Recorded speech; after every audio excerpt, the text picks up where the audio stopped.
Hello and welcome back. Today is Tuesday, January 15th, 2025, and we are reading chapter 14 of Abhorsen by Garth Nix today. Move this microphone. Oops. Okay. I'm going to get right into reading today because I have a few things to do and I'll tell you about them after I finish the chapter. So let's get right into it. Chapter 14, Flight to the Wall. "It was huge!" sobbed the man, panic in his eyes and voice.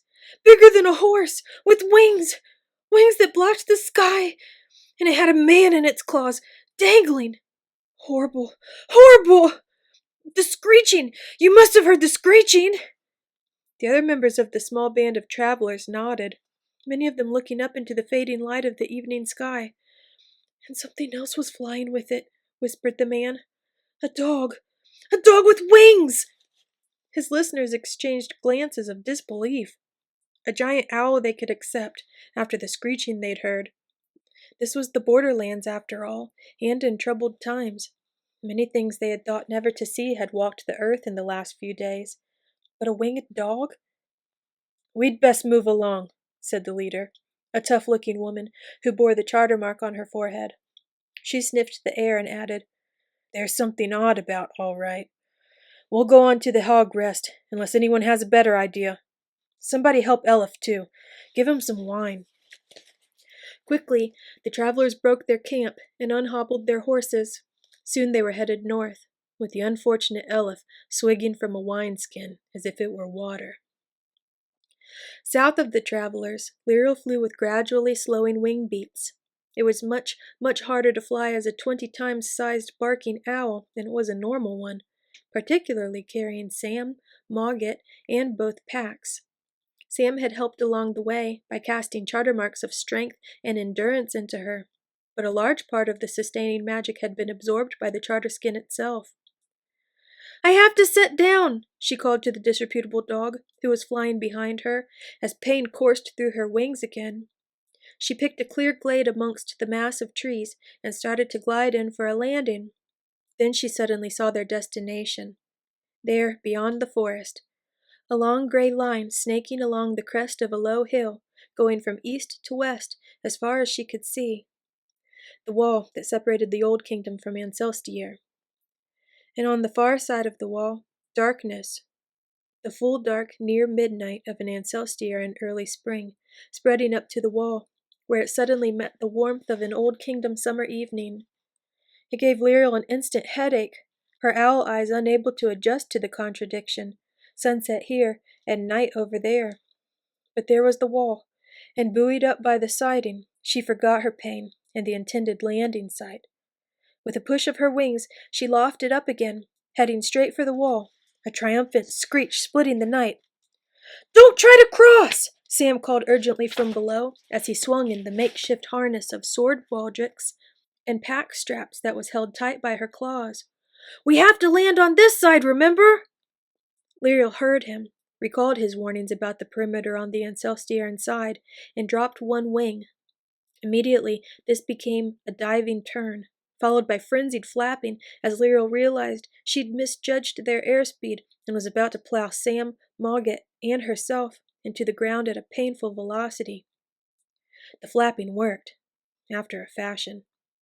Sam picked himself off the ground, checked that his bruised knees still functioned, and went over to the enormous owl, who lay next to him, apparently stunned.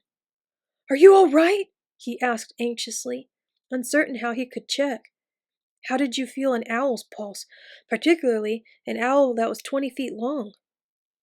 Lirael didn't answer, but faint lines of golden light began to run in hairline cracks through the giant owl shape. The lines ran together till Sam could see individual charter marks. Then the whole thing began to blaze so brightly that Sam had to back off, shielding his eyes against the brilliance. Then there was only soft twilight in his eyes as the sun slowly set on the Old Kingdom side, and there was Lirael, lying spread-eagled on her stomach, groaning. "Ow! Every muscle in my entire body hurts," she muttered, slowly pushing herself up with her hands. "And I feel absolutely disgusting. Worse than the mud, that charter skin. Where's the dog? Here, mistress," answered the disreputable dog, rushing over to surprise Lirael with a lick to her open mouth. That was fun, particularly flying over that man. That wasn't intentional, said Lirael, using the dog as a crutch to help herself up. I was just as surprised as he was. Let's hope that we've saved enough time to make it worthwhile. If we can get across the wall and the perimeter tonight, we have to be ahead of Hedge, said Sam. How fast can a barge go, after all? It was a rhetorical question, but it was answered. With a spelled wind, they could sail more than 60 leagues in a day and night, said Mogget, a hidden voice of authority from inside Sam's pack. I would presume they reached the Red Mouth around noon today. From there, who knows? It depends how quickly they can move the hemispheres. They may even have crossed, and time is disjointed between the Old Kingdom and Ancelstier. Hedge, aided by the Destroyer, may even be able to manipulate that difference to gain a day. Or more. Ever cheerful, aren't you, Mogget? Said Lirael.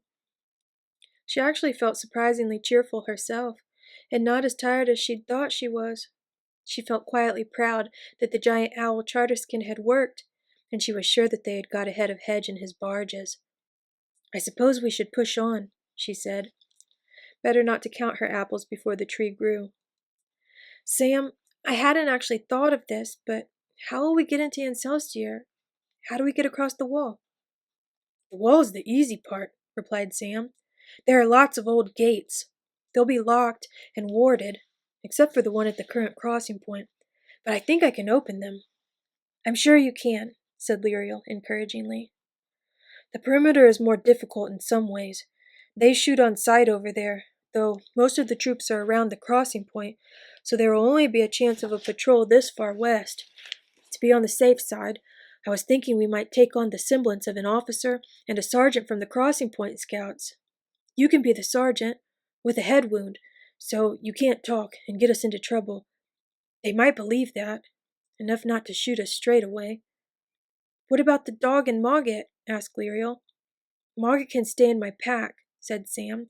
With a backwards glance towards the cat, he added, But you have to promise to be quiet, Mogget. A talking pack will get us killed for sure. Mogget didn't answer. Sam and Lirael took this to be a surly agreement, since he didn't protest. We can disguise the dog with a glamour as well, continued Sam, to make her look like she's got a collar and breastplate, like the army sniffer dogs.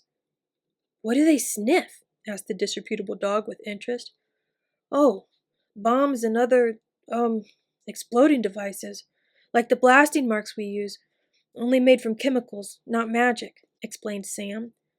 Down south, that is. But they have special dogs on the perimeter that sniff out the dead, or free magic. The dogs are much better than ordinary Ancelstierans at detecting such things. Naturally, said the disreputable dog. I take it I'm not allowed to talk either? No, confirmed Sam. We'll have to give you a name and number, like a real sniffer dog. How about Woppet? I knew a dog called that. And you can have my old service number from the cadet corps at school. 282973, or 973 Woppet for short. 973 Woppet, mused the dog, rolling the words around in her mouth as if they were something potentially edible. A curious name. We'd better cast the illusions here for us to take on, said Sam, before we try to cross the wall. He looked at the full dark of the Ancelstier night beyond the wall, and said, We need to cross before dawn, which can't be too far away. We're less likely to run into a patrol at night. I've never cast a glamour before, said Lirael doubtfully. I have to do them anyway, replied Sam, since you don't know what we want to look like. They're not that hard, a lot easier than your charter skins. I can do 3 easily enough. Thank you, said Lirael. She sat down next to the dog, easing her aching muscles, and scratched the hound under the collar. Sam walked a few paces away and began to reach into the charter, gathering the marks that he needed for casting the spells of disguise. Funny to think he's my nephew, whispered Lirael to the dog. It feels very strange. An actual family, not just a great clan of cousins like the Clare. To be an aunt, as well as having one. to have a sister, too." "Is it good as well as strange?" asked the dog. "I haven't had a chance to think about it," replied Lirael, after a moment of thoughtful silence. "It's sort of good, and sort of sad. Good because I am an Abhorsen, blood and bone. So I found where I belong. Sad because all my life before was about not belonging, not being properly one of the Clare. I spent so many years wanting to be something I wasn't. Now I think, if I could have become a Clare, would it have been enough for me? Or would I simply be able to imagine being anything else?" She hesitated, then quietly added, "I wonder if my mother knew what my childhood would be. But then Ariel was a Clare too, and probably couldn't comprehend what it would be like growing up at the glacier without the sight." "That reminds me," Mogget said, unexpectedly emerging from the pack, his left ear crumpled by his rapid exit. "Ariel, your mother. She left a message with me when she was at the house." "What?" exclaimed Lirael, jumping over to grab Mogget by the scruff of the neck, ignoring Rana's call to sleep and the unpleasant interchange of free magic under the cat skin and the charter-spelled collar. "What message? Why didn't you give it to me before?" Replied Mogget.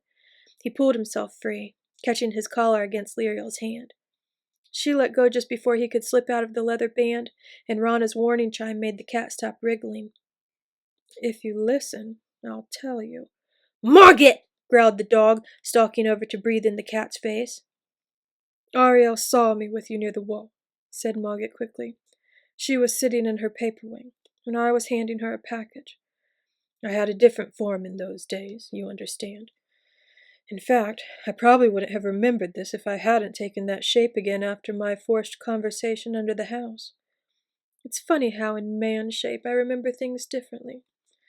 I suppose I had to forget in order to not remember until I was where she saw me." "Mogget! The message!" pleaded Lirael.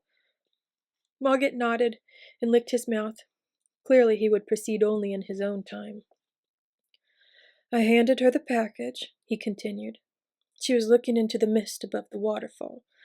There was a rainbow there that day, but she did not see it. I saw her eyes cloud with the sight, and she said, 'You will stand by my daughter near the wall. You will see her groan, as I will not. Tell Lirael that my going will have been no choice of mine. I have linked her life and mine to the Abhorsen, and put the feet of both mother and daughter on a path that will limit our own choosing. Tell her also that I love her, and will always love her, and that leaving her will be the death of my heart.'" Lirael listened intently, but it was not Mogget's voice she heard. It was her mother's. When the cat finished, she looked up at the red-washed sky above and the glittering stars beyond the wall, and a single tear ran down her cheek, leaving a trail of silver, caught by the last moments of evening light. "I've made your glamour," said Sam, who had been so intent on his spells that he had totally missed what Mogget said. "You just need to step into it. Make sure you keep your eyes closed." Lirael turned to see the glowing outline hanging in the air, and stumbled towards it. She had her eyes closed well before she walked into the spell. The golden fire spread across her face, like warm, welcoming hands, and brushed away her tears. And that's the end of chapter 14. Mogget's such a turd. Oh well. I shouldn't have said that. I hope you enjoyed that reading. That was strange and short, but what a way to say something so important out of the blue. Oh well. Okay. I will post the next chapter tomorrow evening at 8 p.m. Eastern Standard Time. Now I can't remember what I was gonna say before I started reading. Oh my gosh, I have no idea. So I'll just leave it at that. Jeez Louise.